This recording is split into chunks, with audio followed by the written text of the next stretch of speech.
Salutare tuturor! Astăzi este 18 august și declar sezonul Back to School oficial deschis. Așa că vizionare plăcută și let's go la shopping! Primul magazin este Crafty. Îmi trec anul acesta clasa nouă, nu am nevoie de atât de multe rechizite, însă totuși am decis pentru mine că mai ales anul acesta, cum este ultimul an în gimnaziu, vreau să-mi iau cele mai frumoase rechizite, în special caiete, așa că haideți să începem Back to School Shopping 2025. Deci pentru mine caietele sunt partea preferată din tot Back to School-ul și într-adevăr pot stau foarte, foarte mult aici.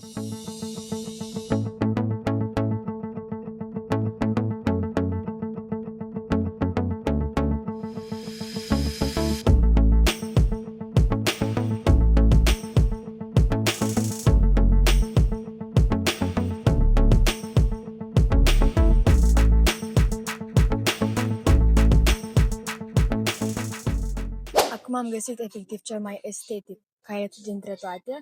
Nu știu cât de bine o să potrivească cu estetica care am ales-o pentru anul acesta, dar e un caiet cu Porsche și eu o să mi le iau neapărat. Adică arată chiar frumos, nu știu cât de potrivite pentru o fată care trece clasa nouă, dar eu o să mi le iau. De vreo 2-3 ani am început să folosesc niște caiete din astea mai mari de dimensiunea 4. Le utilizez în mare parte la biologie, geografie, anul trecut și la fizică mi-am cumpărat, dar e mai comod anume la biologie, geografie, pentru că avem de desenat deseori tabele, însuși desene, așa că acum o să caut două și vreau tare mult să găsesc anume albastre.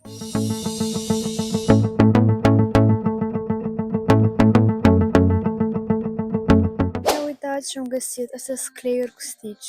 Înainte îmi luam un fel de cleiuri care veneau cu ursuleți, le găseam la alt magazin. Stitch-ul ăsta e prea mare și nu ar fi comod să bag în penar, din păcate.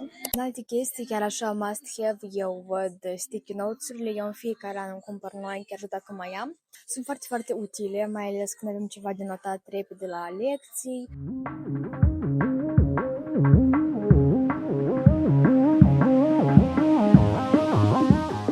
Astăzi este 24 august și am venit la Metro ca să facem deja partea a doua a cumpărăturile de școală.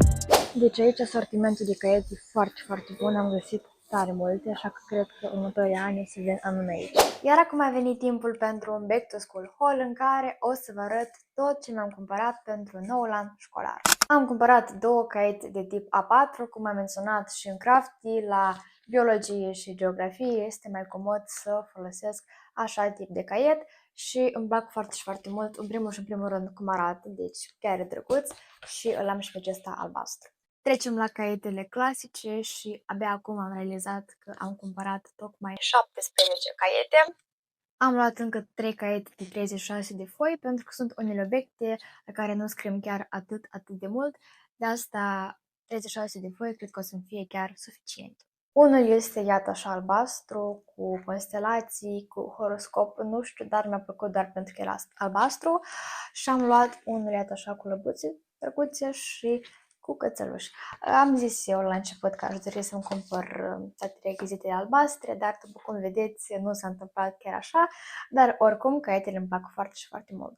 Caietele de 48 de foi sunt în cel mai mare număr pentru că anume acest tip de caiet le folosesc cel mai des. Așa două caiete care sunt dintr-o colecție, unul albastru cu plască testoasă și unul roz cu acest pește, dar mi-a plăcut foarte și foarte mult. Mai apoi acesta cu fotbal și cu basket, unul așa cu Adventure Time, acesta preferat de la Crafty cu Porsche, unul așa bej, tare drăguț și, vă rog, e albastru, iată. Ăsta cred că e unul dintre preferatele mele caiete, iată așa cu natură albastră. Era să fie frumos, era să le iau la geografie, dar deja am cumpărat un caiet mai mare, dar o să văd. Va fi în dependență de cât o să scriem. Unul așa, cred că e Sakura, așa mi-a dat un vibe tare plăcut și frumos. Și ultimul este acesta cu I Love Travel. Și ultimul caiet este de 48 de foi, iată așa, roz dictando.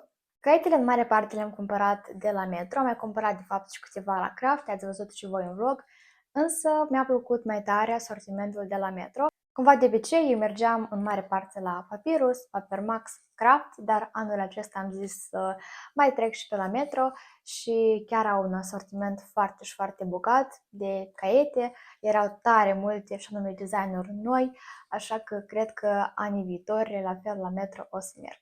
Înainte să trecem la următoarele rechizite, vreau să vă mai arăt ceea ce mi-am cumpărat din Germania, dacă pot să zic așa, pentru școală. Deci în travel vlog nu am stat să vă arăt ce mi-am cumpărat, pentru că nu prea am văzut sensul. Am mai cumpărat în mare parte haine și tot așa, însă când am fost la Allianz Arena, la stadionul Bayern, am cumpărat câte ceva ca să am ca amintire. Pe lângă maioul cu FC Bayern, am mai cumpărat și iată acest termos, care mi-a plăcut foarte și foarte mult. Deci am o sticlă belge pe care o folosesc zilnic, dar am zis că a venit momentul și pentru un termos și de ce nu să am ca amintire și mi-a plăcut că, într-adevăr, chiar e drăguț. O caserolă care, de fapt, din start era fratelui meu, dar mi-a dăruit-o mie, deci nu știu cât de des o să o folosesc, dar este tare frumoasă. Iar cel mai drăguț suvenir de la FC Bayern a fost acest stilou foarte și foarte drăguț, cu acest ursuleț care este mascota lor, care se numește Ben. Acolo erau de fapt foarte, foarte mulți anume, iată așa, ursuleți de pluș, de diverse mărimi și mă gândeam, poate mi-aș lua unul, dar după am văzut acest pic și mi-am cumpărat și alte chestii și am zis că e ok și asta, dar sincer, iată, când am fost acolo la stadion, anume la fan shop, erau tare, tare multe suvenire, deci foarte, foarte fain. Și apropo, încă așa o chestie, că atunci când am fost în Germania, m-am străduit ca din fiecare loc turistic în care merg să-mi cumpăr măcar câte un suvenir și iată, acum ați aflat ce suveniri mi-am cumpărat de la Allianz Arena, dar mai sunt și altele. Am mai luat încă 2 seturi de învelitori pentru caiete, sunt câte 10 în număr în fiecare pachet. Cred că în mare parte mi-ar fi ajuns și un singur pachet, dar nu nimic.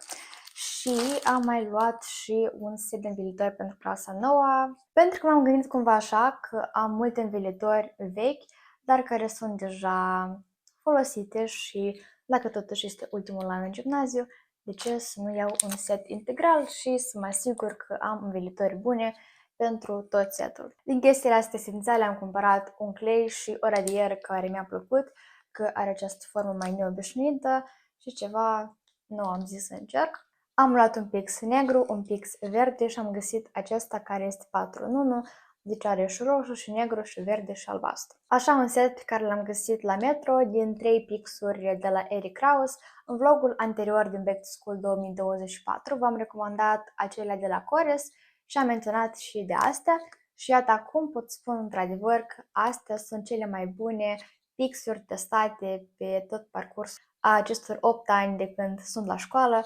Într-adevăr, cele mai comode și se termină greu și scriu foarte și foarte bine. Și deci sunt pixurile ideale. Am mai luat niște creioane simple, dar nu chiar simple, nu mă întrebați pentru ce, dar le-am luat să fie. Nu v-am arătat în vlog, dar am trecut și pe la Papyrus într-o zi când am fost la Crafty și am găsit de acolo doar aceste 4 fișe care mi s-au părut destul de comode, mai ales că trec acum în clasa 9 și urmează să am examen la matematică. Deci am găsit unul cu cercul, avem aici cu triunghiul, cu quadrilaterul și încă o fișă cu aceste calcule prescurtate și proprietățile radicalilor și a puterilor. Cumva anul acesta eu urmează să am examen la matematică. De asta m-am gândit că o să-mi fie comod să am aceste fișe, totodată m-am gândit că ar fi bine acum de vară să încep să pregătesc portofoliu, să mai găsesc ceva fișe ajutătoare cu toată teoria, pentru că decât stau și să caut de fiecare dată în caiet, mai bine am aceste fișe lângă mine. După care am mai luat acest pieptene portabil, care într-adevăr este un must-have și eu de obicei nu luam cu mine pieptenele, dar câteodată este nevoie și el vine și cu oglindă și cu pieptene. Niște sticky notes-uri care din start am cumpărat pentru că mi-a plăcut că sunt albastre și abia acasă ajung să văd că ele sunt de fapt colorate, dar nu este nimic, oricum sunt bune, practice și am luat anume de acest tip pentru că clasice pentru cărți deja am. Și ultima chestie din acest Back to School haul este o carte de gramatică pentru franceză pe care am găsit-o pur spontan la Crafty și am înțeles că am nevoie de ea.